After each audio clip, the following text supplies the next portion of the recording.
So we're going to be talking about Q1 reports and what they are and why you should all do one. Super important. And if you really need a copy of one, feel free to reach out to me. I'm happy to help with that. That's not an issue. But one of the reasons why we do Q1 reports is because we haven't had a chance over the past few years with COVID. It hasn't been a really good time to really, in my opinion, to do Q1 reports. When you look at doing Q1 reports, because of COVID, again, we didn't have the ability to do them. Okay. You can do them during COVID. I mean, of course you can, but they weren't really good depictions on what the market was doing. So, or your business for that matter. Anybody who's not doing a Q1 report at this time of the year, especially this year, is missing a huge opportunity. Okay. You really have to be looking at your Q1 reports and putting them together. So I'll tell you some of the variables that we like to look at and reasons why we like to look at it. But as a coach, we make it mandatory for everybody to do them. Okay, so you can't actually coach with us unless you do one. If you try to do one, or if you try to avoid doing one, it doesn't end up very good. So the reality is this: a Q1 analysis of your business is critical for very many reasons. First thing you want to do is see, is your business in the red, black, or green? So where are you situated right now? Ironically, the strangest thing that we're seeing in our company right now, which I wasn't expecting actually, is the amount of clients that we have that are in the green. That means they're actually ahead of where their goals are. So when you look at that, you want to be saying, okay, are you in the red, meaning you're losing money? Are you in the green, you're making money? Or are you in black, where you're just pretty much neutral right now? It's okay to be in the red. In the first quarter, there's nothing wrong with being in the red. To me, it's like, I like using that 3-month data and saying, okay, where are we at? What are we doing with that? So that's really the thing. I don't care if you're wherever you are. It's just surprising that we have so many clients that are in the green this year. This is not normal. Normally we'll see neutral or we'll see a little bit again going into the red. But for the first quarter review, you want to really look at that and say, holy smokes, am I in, where I'm at? The second thing you want to do is you want to be very careful, because if you're behind on your goals, okay, if you're looking at all your target goals, we need to analyze where you're at with that. So some of the key components that we look at in our Q1 report is we look at how many listings taken, how many appointments for listings did you go on, how many buyer appointments did you go on, how many leads did you get, how many leads did you connect with, what are the results. We're able to take in coaching a very good measurable to see all the numbers, and you can look very carefully and say, okay, you know what, where did I go? What's my conversion ratio? What am I doing? Why is that important? Many reasons. Okay, the first reason is this: a lot of people think they worked harder than they actually did. I know that's going to shock some of you. You're going to go, what the hell? I did work hard. But anyway, so normally I don't say the word hell, so I apologize for that. But anyhow, I apologize also to the Facebook world. But anyway, but the point is that a lot of people look and they go, what the heck?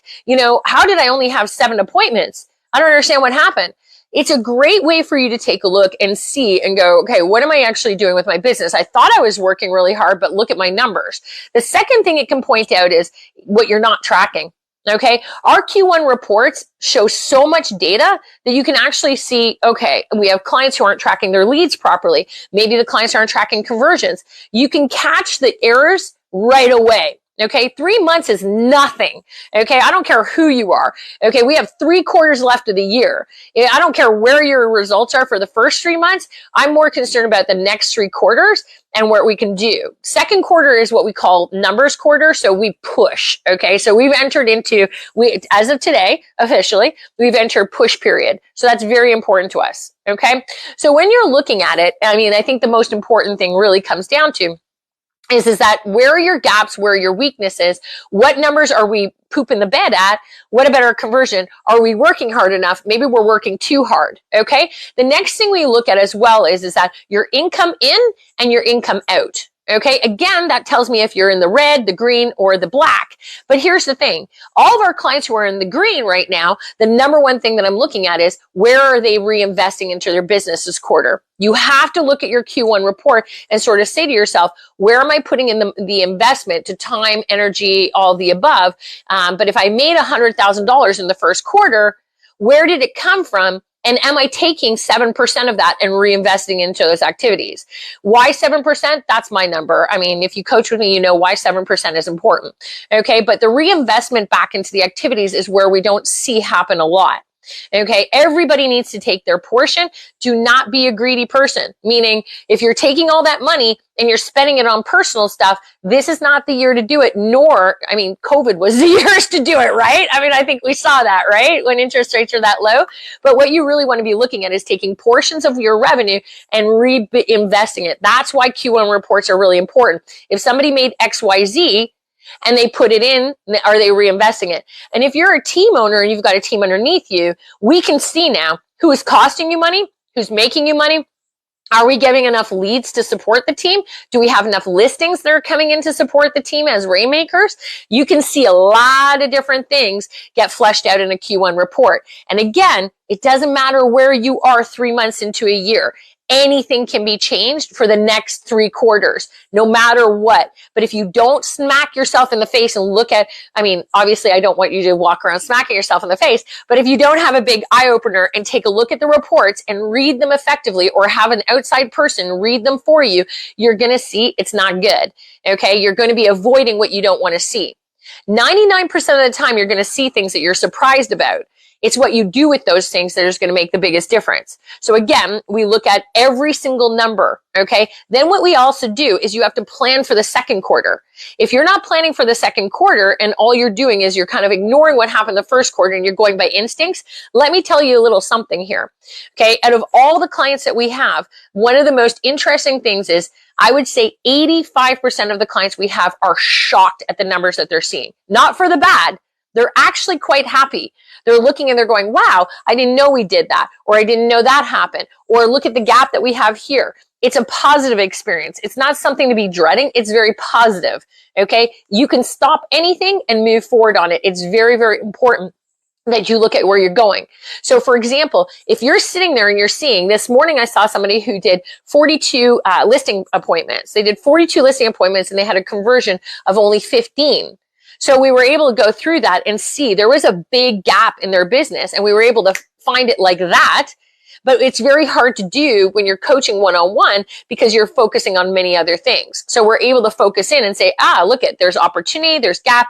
We were able to do that. The person re-engaged this afternoon already and booked 5 new appointments through those follow-ups. So there's actual opportunities that your coach and yourself can see when you review your Q1 reports. Equally, if you're not setting the intention for the next Q reports, you're going to see that that's a bit of an issue. So we can see your expenditure. So the first thing I look at is conversion numbers. Okay, that's the first thing I look at is how is somebody's conversion numbers in the Q1 report. Every area of conversion is what you need to track, guys.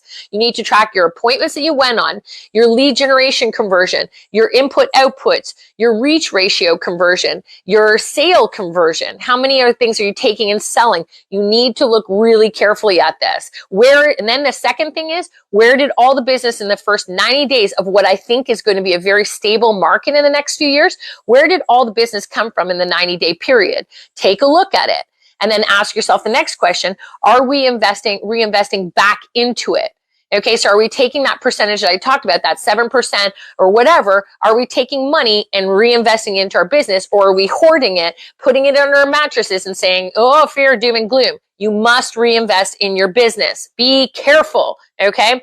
The other thing is that if you're spending too much on yourself and you're like, well, I bought a new car, I'm going to do this, I'm going to take 18 trips, because you had a good first quarter, that could be a very big mistake. That's why you have to look at what's in the pipeline. So that's the third area, is the pipeline. Okay, a good Q1 report is going to tell you what the future business looks like. That's important as well. So you're looking at conversion, expenditure, and then future business is what you're looking at as well. The next thing you're going to do is obviously you're going to see where all the gaps are. And then you're going to set a plan of action to fix those gaps in the next 90 days. Anything that needs to be bridged, if you're in the red, what is it going to take in the next 90 days to get us into the green? And then it becomes very focused. What I said earlier, I hope you didn't miss that, is I said Q2 in coaching is where I go hard on numbers. Okay, the first 3 months is very good. System building, getting into it, making sure that the team's hitting numbers. But this is next level. This is where we really look and say the next 3 months are push months. Equally, in a good Q1 report, there should be a report showing how many days off you've taken. You could be burning yourself out, and it's better to catch that in the first 90 days than wait until halfway through the year when you're in a little bit of a, I guess you could say a sedentary state because you're sitting in a corner somewhere rocking back and forth going, I didn't take any time off. I'm having a breakdown. We don't want that happening.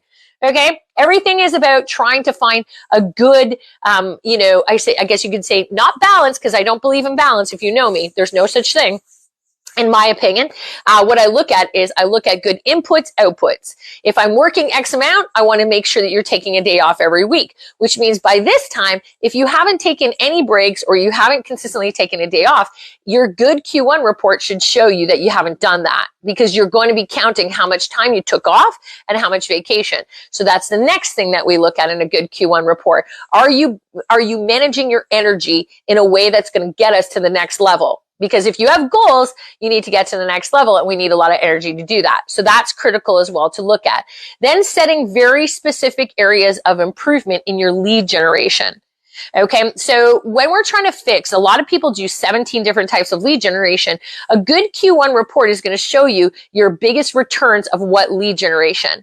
And then when you look at those returns, then you're able to reinvest into fixing some skills. Only pick your top 3. Okay, you're going to see where all your business came from and the lead generation or the lead methods to get you there.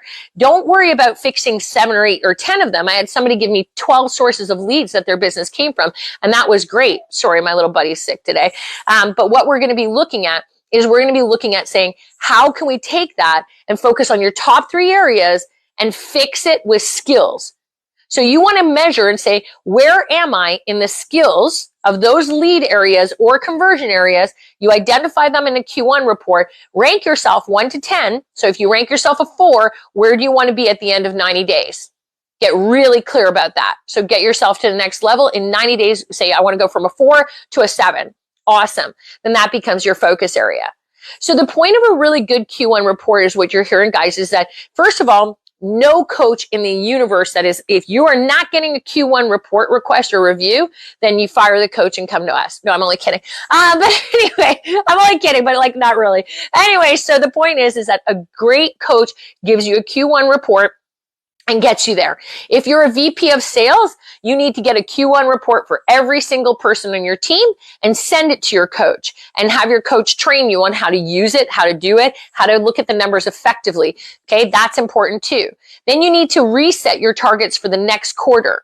And if you don't do that this week, you're losing week 1 already of the market. Don't waste time on it, because this is Q2 is the most important quarter in any single real estate agent or sales representative's business, no matter what you say. It is the most important, okay? Then the next thing you're going to do is look at your finances. Make sure that you are very well aware what happened in Q1 and what you need to see happen in Q2. Chunk it all down and have a plan moving forward into Q2. I do not know any successful realtors that do not have a great Q1 report done this week, and then moving forward into Q2, have it all solidified so that they can go on autopilot. You have to remember that. The brain doesn't need to see this shit every day. The brain just needs to take a look and go, okay, look at all the things that were great and that happened in Q1. Don't beat yourself up over it. It's not worth it. Okay, most people had a really good Q1, and if you didn't, you'll still find things that are good in it. Reset, set the targets for Q2. The brain doesn't need anything more than that. Okay, it needs to know where it's going. Then you're able to shut it off, and you're able to say, here it is. I'm going to shut it off. I'm going to go on autopilot. But don't assume that you know your conversions. Don't assume you know where your business is, and don't assume that you're reinvesting in it. Everybody needs to be checking those things, and that's why the Q1 report is the most important report of the year, but then the Q2 is going to be the most important quarter of the year. So knowing what happened in the first 3 months this year, we haven't had a chance to do that for 3 years. Don't miss the opportunity this year to do a full Q1 report. Take the time and do it. It's what everybody hates doing, but they love finishing it. And then set your targets for Q2. Watch what happens. It'll blow your mind away. And if you need anything, reach out to me. Bye, guys.